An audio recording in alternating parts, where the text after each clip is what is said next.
I'm Judith Faherty. Today we're lucky to be at Cian O'Connor's Karlswood Stables in County Meath. Let's go see some of his equine stars and beautiful facilities. I suppose first of all, Cian, thank you for having us here today at Karlswood. It's been a little while since I'm here. You've been on an amazing run of form of late. You're just back from France, where you were placed again in another 5-star Grand Prix at the weekend. Fill me in on a little bit on how the winter went and how everything's going. Yeah, things have been going well. I suppose, Judith, it's all down to the horses and having the right team of horses under you. And really, I suppose this time last year, I would have made a conscious effort to try to tackle it a bit more and have a go at it. I suppose if I go back a little bit, when I started riding, it was all about Nations Cups and getting on teams, and nearly always in my career I had one good horse. And the way the sport has gone, it's so competitive, there's so many shows on, I decided I wanted to try and have a go and try to, be as consistent as I could be in the sport. So we put together a very nice team of horses, a good group of horses, and that's with a syndicate that we call Carlswood Partners. And through those horses, I suppose I'm very lucky and very grateful that these results are now coming in, so it's all working out. Can you tell me about the syndicate a little bit more, who's in it and what horses they own?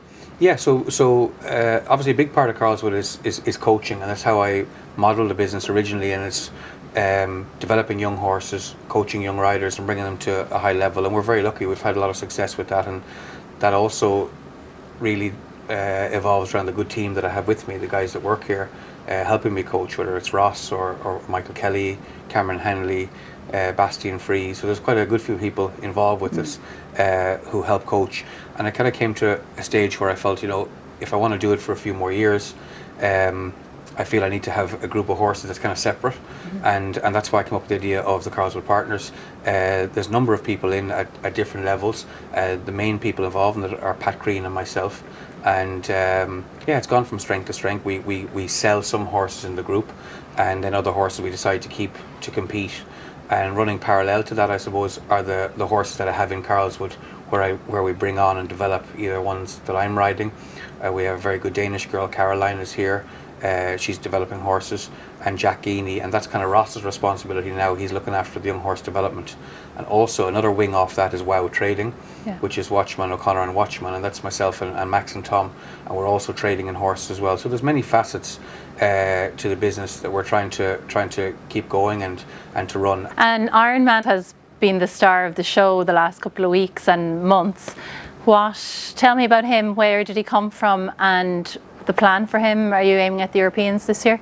Yeah, I suppose I had seen Ironman a lot. He was ridden very well on the Dutch team with Leopold van Asten, and particularly very good in Aachen. He jumped well, he jumped clear in the Nations Cup there, and the horse was actually never for sale, and I had been always asking Leopold, I'm good friends with him, and an opportunity arose that was possible to buy the horse, so we secured him. And it's interesting because he wasn't a horse that maybe is my type as such, or a horse that came easy for me to ride. I enjoyed the challenge of being able to adapt my riding to be able to ride him, and seeing that come through, and now seeing how the horse is jumping and his consistency. It's really fun. Pat Green was there on the weekend in Fontainebleau to watch him, so he gets a great kick out of that. I know you're a team man, always have been, and I know that you like to work backwards, and that's kind of always been a big part of your philosophy. But you have talked a little bit about kind of getting your rankings up, and winning a 5-star Grand Prix is one of your goals this year. Yeah, I mean, I wasn't somebody who often chased the ranking, and partly it was due to time and commitment. When I was coming up at the start of my career, in the middle of my career, I was always trying to build a place, and I wasn't at shows every week, and I suppose the ranking is based on consistency and results, but also how many shows you do. And if you're at a show every week, and you have a bigger chance of racking up the points as opposed to somebody who's doing a show a month. And I often had one good Nations Cup horse, and I kept him for Nations Cup, so the ranking wasn't as high. And in the creation of Carlswood Partners, and with the evolution of Carlswood itself, and having a huge team around me to help me with all the various aspects, has allowed me, I suppose, the time to go to a few more shows. And really, I suppose, with Ruth's blessing and the kids, because I travel a lot and I go to a lot of shows, and that's a big sacrifice for all of us as a family. But I'm not getting younger, and I think I'm still able to do it fairly well. So we made a decision that we want to give it a lash and try and go as far as we can. And you mentioned your children, Ben and Cara, and I follow the Carlswood mini team on Instagram. They're absolutely flying it, and that must bring you, yourself and Ruth, great source of enjoyment as well. I'm so proud of them. I mean, it's something that they love doing. I have to take no credit at all. It's full marks to Ruth because she pushes it, and she's up doing night check and mucking out in the morning. Siobhan is a fantastic help to Ruth. She looks after the kids and she helps with the ponies, so they make a great team. And Cara and Ben tend to ride before school. They go to school up the road in Kilcloon, so they normally get a pony or two out in the morning and again in the evening. So, you know, it's a hard job. I wouldn't say we're pushing them into it because everyone finds their niche, but I suppose it's nice that they understand what all this madness is about and what Carlswood is and what my job is. And at least they understand the work and the effort that has to go in. And I think for children, it's a great hobby. And where did your love of art come from? Maybe my grandfather, Carl Mullen, was big into art, and he had an art gallery years ago. But I would have been very young. I don't know. I just kind of got into it. Okay. Ruth kind of probably thinks I was mad originally, but I think she likes it now. Yeah. At Dublin, it's always a big goal, and I suppose, like I touched on earlier, being able to be based here, it's hard. It is hard to be based in Ireland, and we're fortunate, but also I suppose we've made our own luck in terms of how we've structured the business and the people that we employ and their dedication to make Carlswood work. And we built something a little bit unique in the hope that people will come to us, and so far it's working. And it's always trying to develop the student side of it and to have a business model that's sustainable. And for me to jump at the highest level is a big part of that, because I think that's to be current is important, and I think that goes hand in hand with the business. So Dublin Horse Show is everything. It's the main part of the year. We look forward to it. We work backwards from it, trying to think, have I a horse good enough to jump the Nations Cup? Have I a horse that can win the Grand Prix? Can I do well in the other classes? There's a 7-8-year-old class. We tend to try to have a good young horse for that, and then indeed Jack and Caroline, who are based here, will probably do the qualifiers. And I mean, last year was the first year that Ben and Cara were both in it as well. So to be able to do it as a family, I think that's the unique part of it. And as I said earlier on, I came to maybe a bit of a crossroads with my own riding, where I had to decide, you know, do I want to be on the ground in Carlswood fully coaching, or can I structure it that I can do that as well as being a top rider. Are you putting a timeline on your riding, or are you putting maybe, you know, an Olympic timeline, another Olympics, 2 more Olympics? Yeah, I suppose you can't go forever either, and it also depends on the support that you have. And like, I'm so lucky now, really. You know, you think of Nikki Walker has worked with me for a long time, and started working with Nikki after London Olympics, so 2013, when her grandfather bought Blue Lloyd for her. And we're still very close, and we work together. Jerry Mullins does a lot of the coaching with Nikki for me, and I'm very much involved with her operation. It's great that they have been awarded the Olympic Games at Santa Anita, which her mum, Belinda Stronach, runs the first racing group. And you know, to work with her, the Magners have been an unbelievable support. Magners and Watchman family, we're working together a long time. Obviously Tom and Max are very successful. Having all that support, and now this year with Pat Green coming on board, Rachel Penner is here as she's involved with some horses as well with us. You know, you can only ride as long as you can have the good horse around you. But I suppose LA, given the fact that everyone around me is so focused on it, the fact that it's at Nicky's track, the fact that Max and Tom are working towards it, you know, there's a great vibe around the place working towards that. Will I stop after it? I don't know. I suppose a couple of years ago someone said, you said you're going to stop after Paris. I said, yeah, but I don't feel that old. I want to keep going a bit longer. So see how we figure after Centennial. But it's hard. It's hard. I'm doing I suppose I've been travelling to shows for 27 years. It's hard on the body, and it's hard on the family. And let's see how things go. I mean, there's a burning desire in me every single day I get up to try and win individual gold medal. Okay.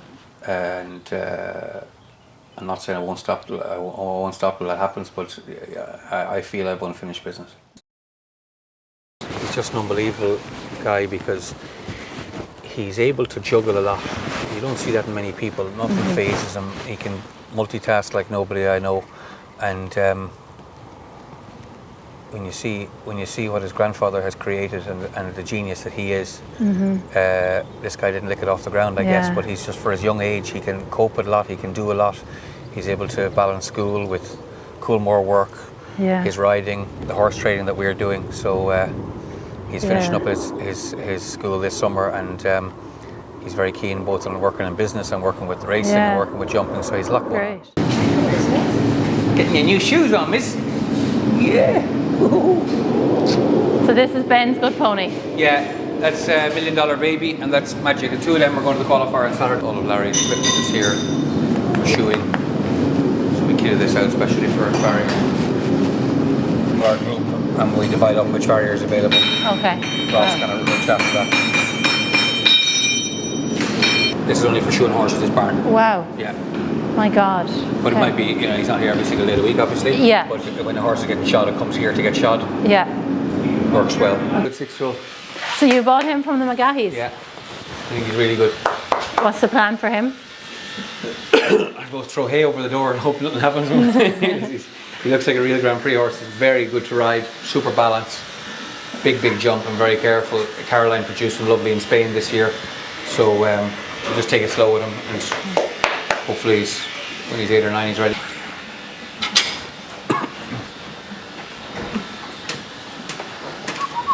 Hey buddy. God, he's beauty as well. Good type. So who's this guy? This is Argento Conte. He's only 6 as well. Caroline also rides him. We think a lot of him. Really nice, beautiful, careful horse. Brilliant technique. He never has a pole down, just class jumper. And again, so our aim is to kind of bring on these young horses that we have future Grand Prix horses in the stable. So that's what we're trying to do.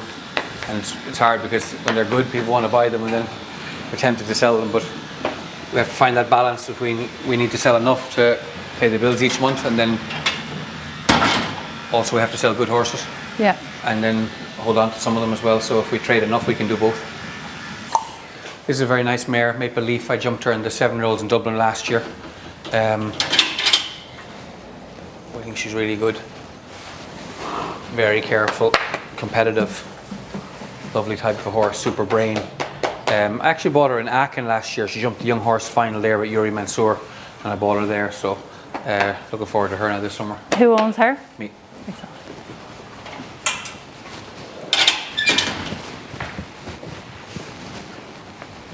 Hello, pet. How are you? Oh, gorgeous girl, aren't you? Hey. This is a 7-year-old mare, Marble Arch. I actually bought her last year. She was quite green. She's jumping very well. She jumped the whole of the Sunshine Tour, no fence down with Caroline.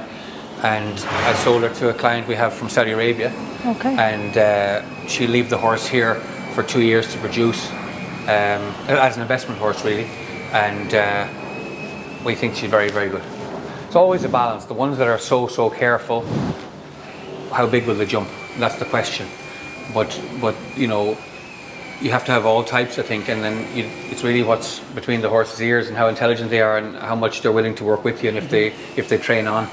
I love a careful horse because I think if they're quality and they're careful, they'll do a lot in the end, It's hard not to sell the best ones as well, isn't it? Yeah. Lovely mare. Hello, Blue. Hello. This is Bella. She's very nice. Everyone likes her. She's a favourite. I was 4th in a good Grand Prix qualifier, World Cup week in Ocala, and she's really good. Very, very careful, fast. So she's had a couple of weeks off now. I'm going to take her to the 2K in France in 2 weeks' time, and then I think she goes to Rome as well. Okay. What age is she? 11 now. Bentley. He's a great horse. He's so experienced. He's had 6 weeks off now since his last big show, and I'm going to jump him actually in Mullingar tomorrow in a 130, and then he'll do the 145 in the 2K, and then maybe the Grand Prix at the Global Tour Madrid in a couple of weeks' time. First Nations Cup outing will probably be Le Bowl for him. Very nice to handle now, very good to ride. I took my time with him though, because I suppose we had the time and just gave him a chance. And he's been jumping 150s very well, and he's just really getting going now. So he'll do the Grand Prix. He jumps Mullingar tomorrow as well, and he'll do the Grand Prix in Coburg. And then build him up. He jumps very good in big grass rings, so I'd like to have him for Aachen is my idea, hopefully. It's also trying to, plan each horse, how many shows they do, not do too much with any of them, and I think planning their breaks in between the shows is important to plan their shows. Yeah. That's like Aaron now, who has done 2 shows this month in April, will have 3 weeks off, where he's flat work, paddock, plenty of hacking and that kind of thing. And the same with Fermoy. Hi fella, how are you? This I think is one of the best horses that we have. He's 9 years old now. He's called Lambada Sheikh. He's an approved breeding stallion. Jumped him in some small classes in Florida. He jumped very, very well. I'd be thinking of him as a championship horse maybe next year when he's 10. The World Championships in Aachen, somewhere like that is a place that could suit him. So I look forward to building him this summer. Probably won't do too much, just give him the time to develop. And then the back end of the year he'll step up to jumping Grand Prix. I think he's an exciting horse for next year. And his owner? He's in the Karlswood Partners Group. Okay. Yeah. Hey, buddy.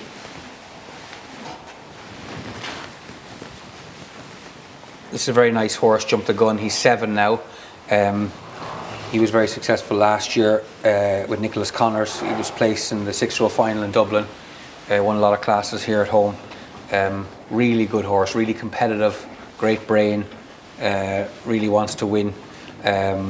Caroline's produced him now. He was down in Spain as well for the month, clear every day, no fence down.